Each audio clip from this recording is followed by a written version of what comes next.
Hello, Sister Goons, my name is Alex, and welcome back to Let's Play Pokemon Let's Go Pikachu. In last video, we managed to get through the Pokemon Mansion, and now, well, I kind of need to take care of something really quickly for this part of the game. Oh, and I will also be putting Roxy back in the ball, a little later, maybe in the next video, because it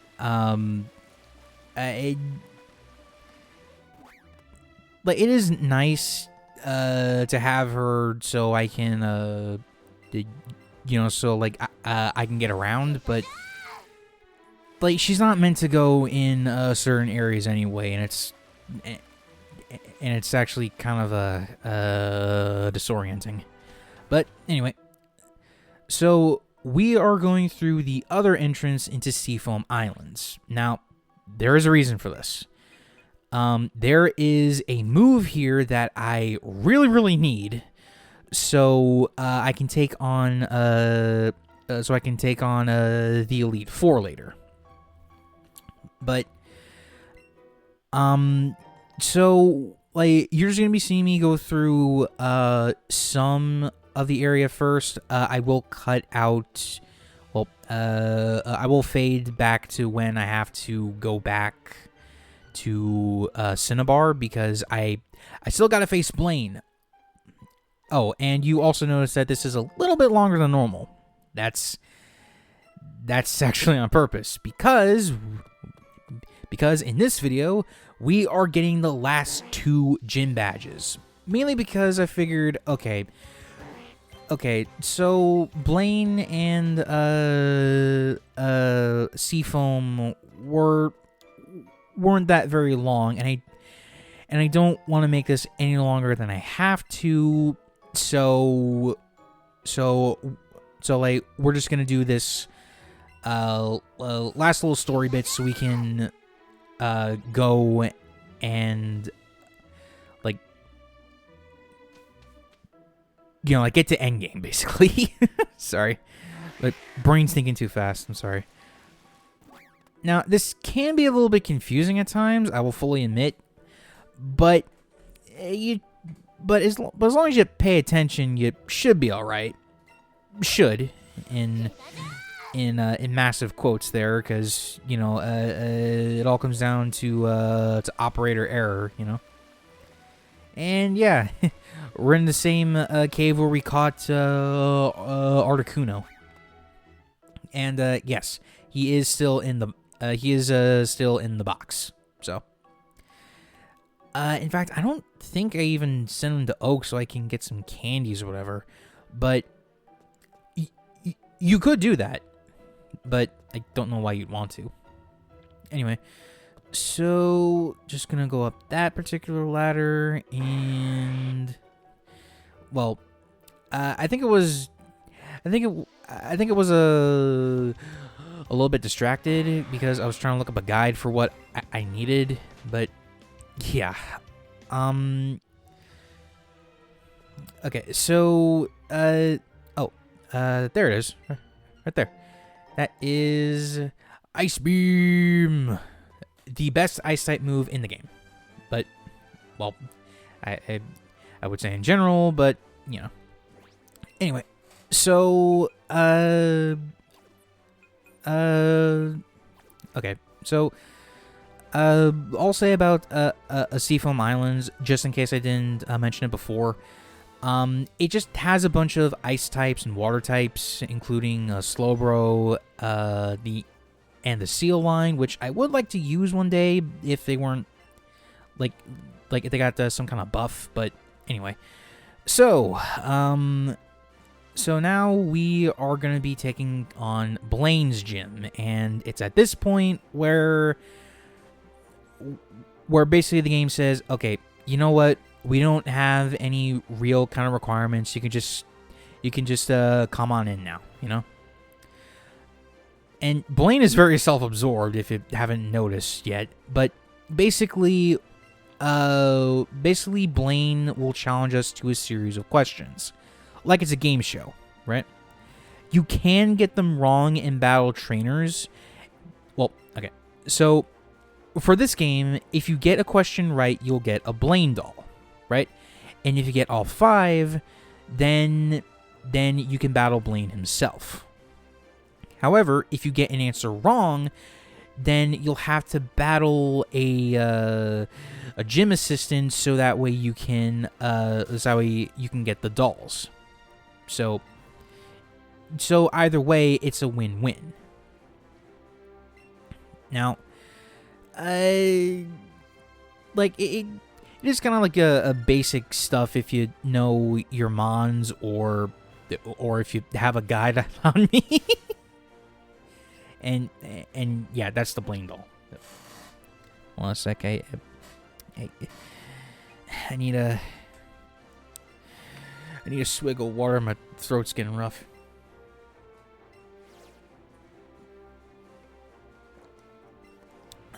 Anyway, so this is not a very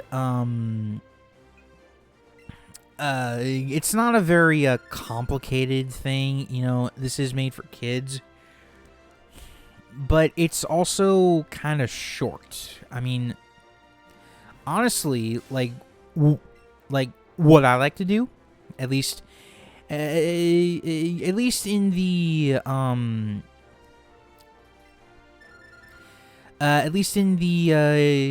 older Gen 1 games, is that I just like to battle the trainers anyway. Go back to the Pokemon Center and heal up. But also for this last question, you can get either there is no wrong answer. So it's whatever you want to call Blane. If you want to call him an old man, go for it. But yeah, 5 dolls down, and we battle Blane, who thankfully has a little bit more to his repertoire in this game, because deadass, he just had a Growlithe and a Ponyta line. But here he has Magmar, which I would consider his ace. Magmar is a really strong Pokemon for what it is, you know? Though, of course, if you have a rock, ground, or a water type like me, then this gym is cake. Assuming this bastard doesn't do Confuse Ray on you, which he did with me.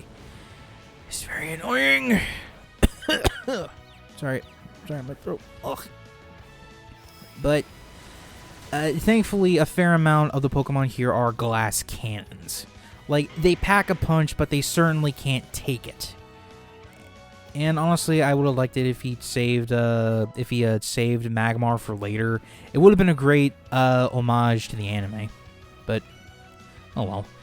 And yeah, I did decide to switch out here because or actually, did I? Yeah, I did. My bad.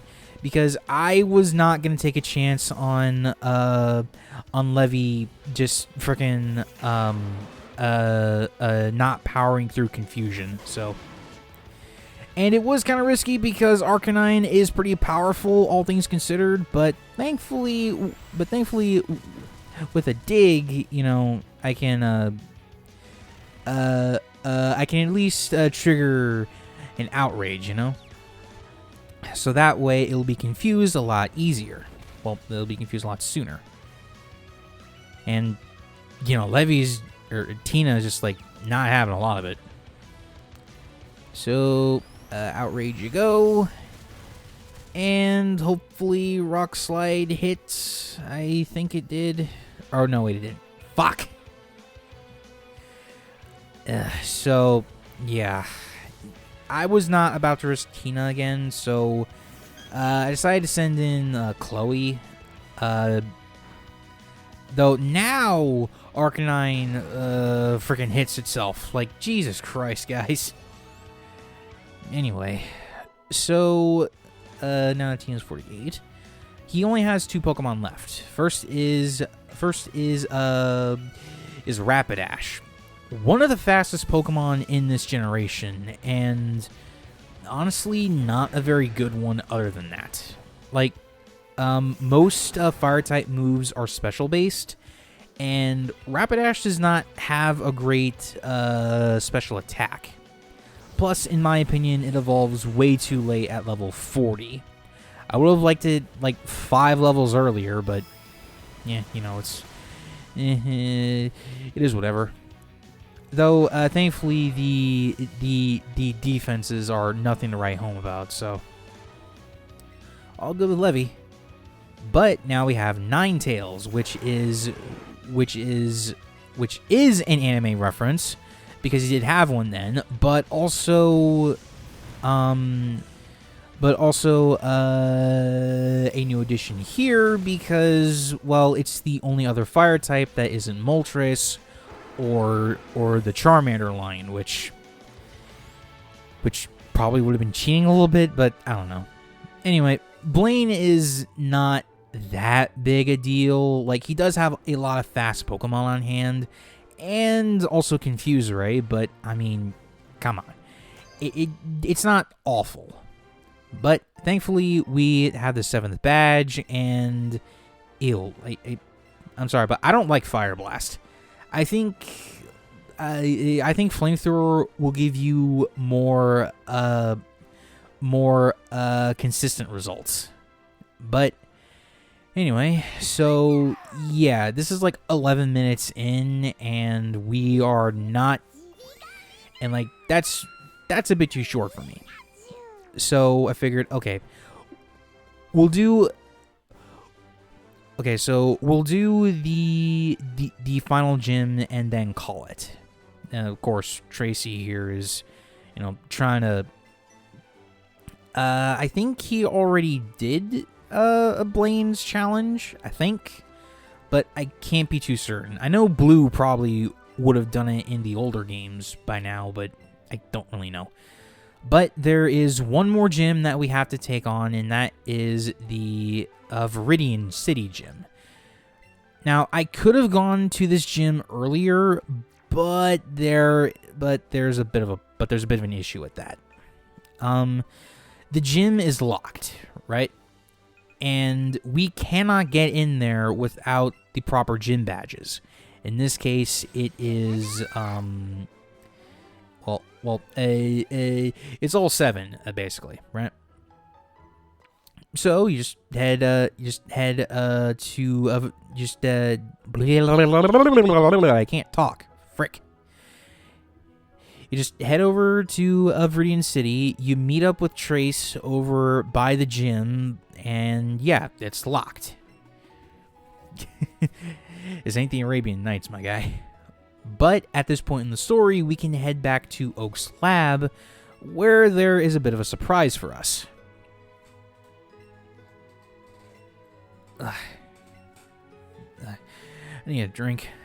My throat's killing me.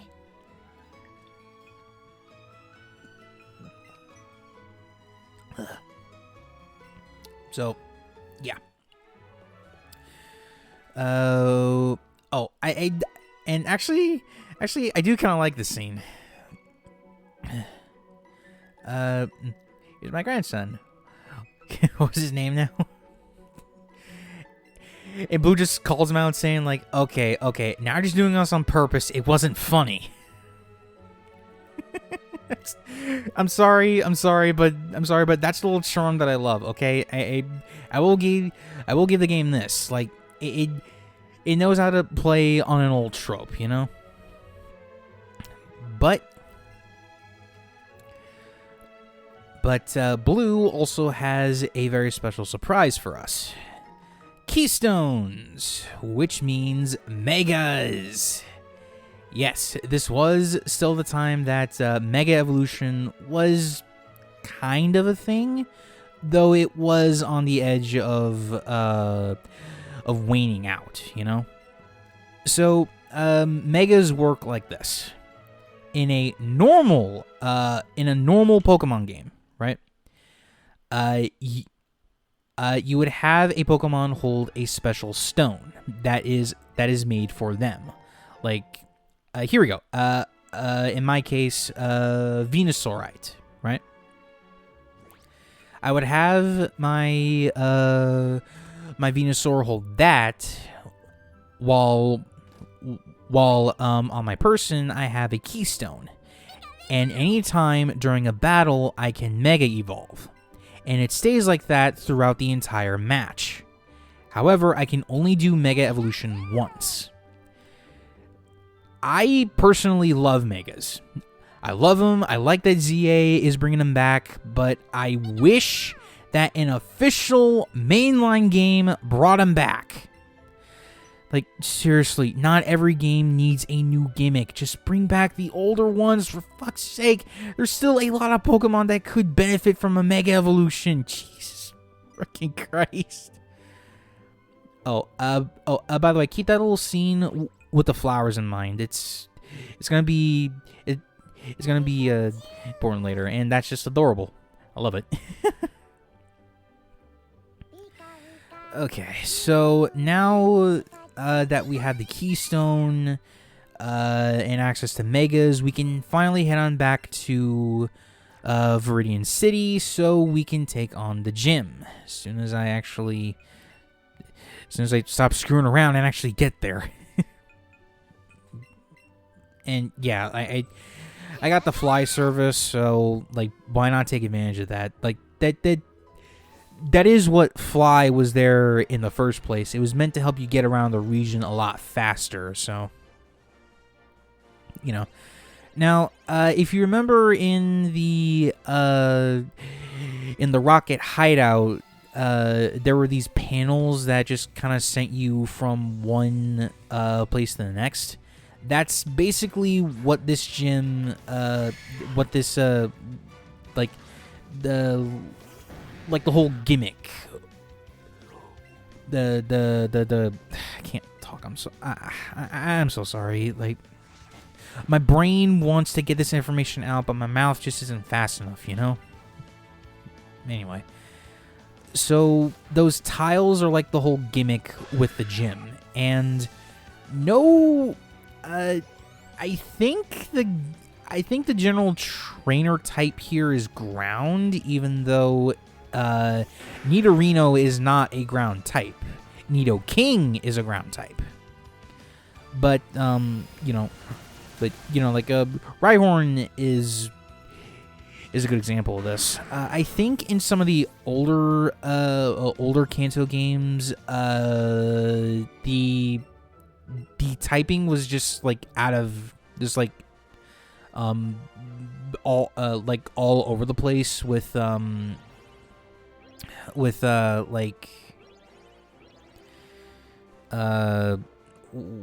fighting, rock, ground, maybe even a Tauros, maybe. Anyway, yeah. So okay. This one makes a little more sense. Nidoking, and he is one of my personal favorite Gen 1 Mons, and I wish I could use him again in modern games, but you often get him at a point where you don't need him, or he just straight up is not available. Like, why? Like, why? I want to use my Kaiju Bunny Rabbit. I want to use him again, god damn it.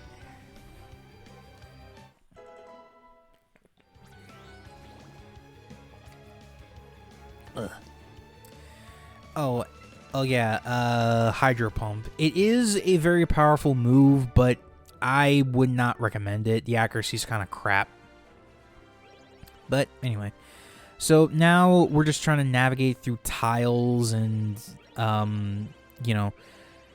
Okay, so what I did was probably it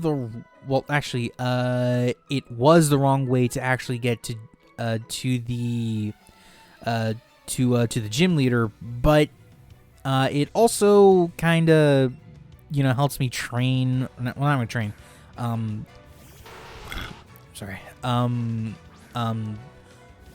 Level grind a little bit more, you know. But hey, we also got a Nidoqueen here. and again, just like Nidoking, I want to use her again too, but the same thing happens with her. She like she is straight up not available in the game, or just in general, like you're in an area where she isn't really or like she's not, like there are other mons that can do her job a lot better. But also, I think for the first time in this playthrough, Waterfall actually got a flinch off, which is nice. That's one of the added benefits for using Waterfall. I mean, yeah, it does rely on the physical stat, but Gyarados is really strong in terms of the physical stat. So, you know.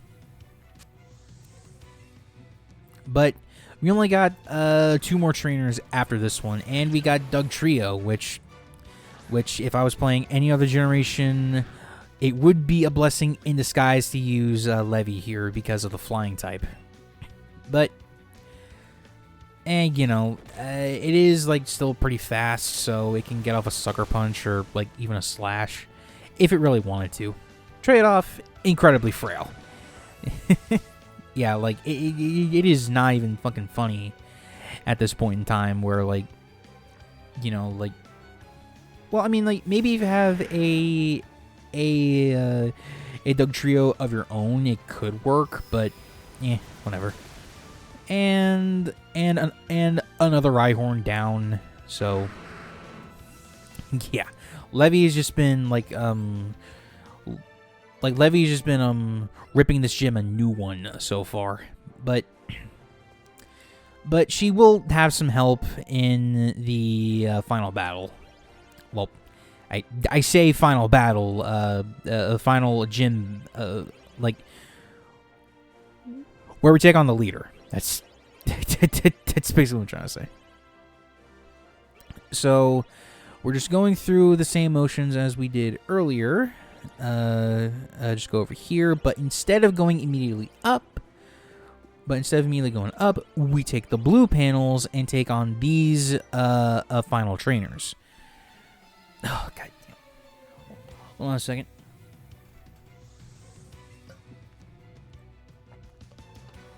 Okay, sorry. Sand Slash. I actually like this little dude, especially his Alolan form, which makes him Ice Steel. And I think, well, actually, no. It probably wouldn't be a good idea for this particular region. Like Kanto specifically, because there are still a bunch of fighting, ground, and fire types here. So maybe not the smartest idea to use this one, but if you were playing Eevee, you would have access to Ninetales.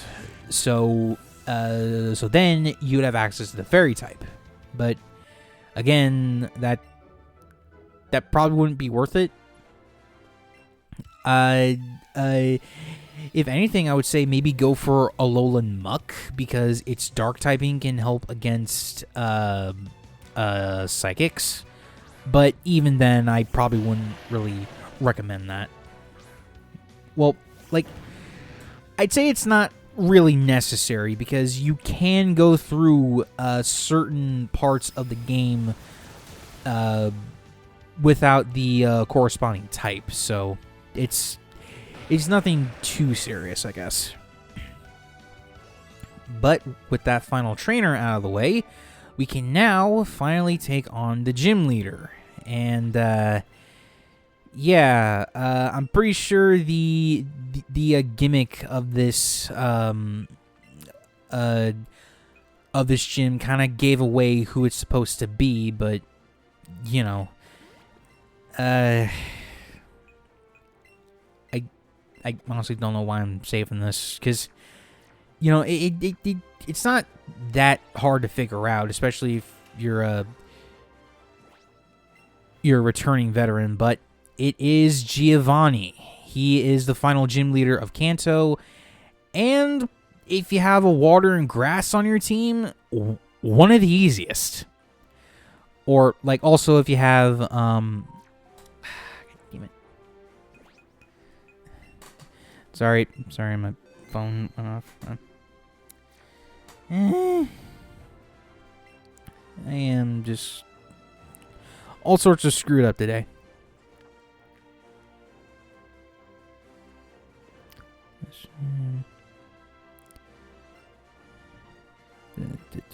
Sorry, I just need to... There we go. Sorry about that. Okay, so basically this is the final battle with Giovanni. And he has his official gym team with him, meaning no Persian. Thank God. But he does have a Dugtrio on hand, so, you know. It's not bad, per se. I mean, like, it is fast, but that's really just about the worst of it.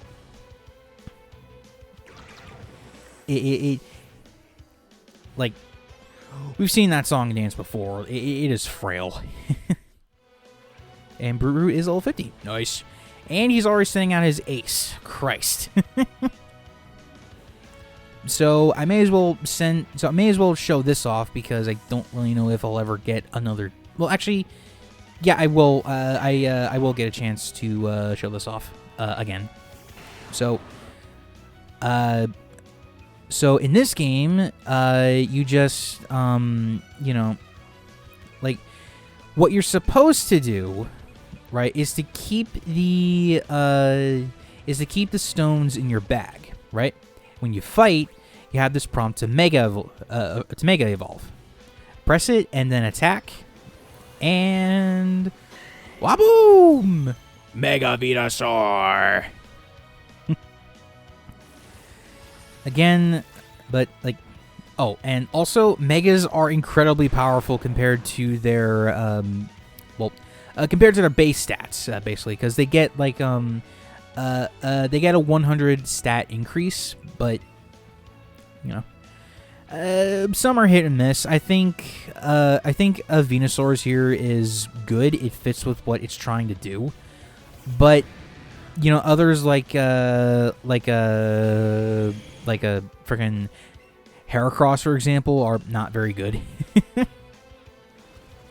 Oh, and Poison Jab. Christ, that's probably gonna poison me. Oh no, I didn't. Sweet. But anyway, yeah. So, like, I wish that Megas came back. For love of God, I wish they came back. We don't need any of these other things here, Game Freak. We don't need freaking G-Max or Z moves or terastallizing. Fuck's sake, I hate terastallizing. But anyway, yeah.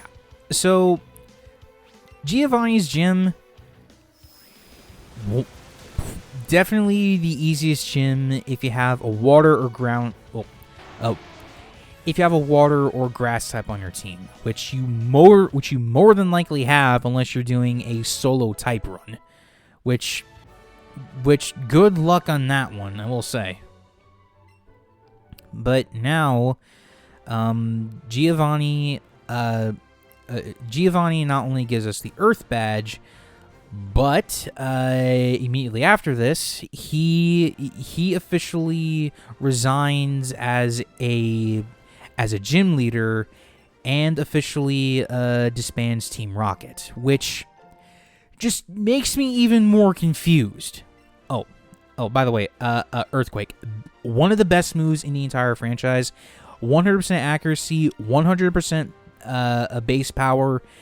Any ground type that can learn it will learn it. If you have a pseudo legendary, you make them learn it. Okay, just it ain't rocket science, but you know, like it. But like, if you don't use it, you're doing it wrong. Especially in this generation where you can use TMs more than once. So, And Gyarados with Earthquake, I believe, was a staple in competitives. At least I think it is. I'm not too sure on that, but anyway. So okay. So after we get all this said and done, we'll go out, and then a small snippet of story. Oh, well, first we...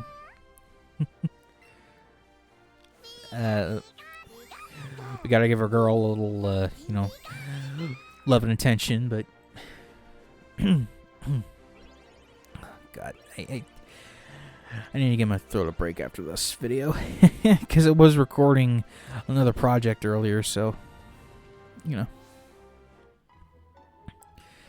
And here we go with that little snippet of story that I told you about. So Blue here is pretty much ecstatic about he's pretty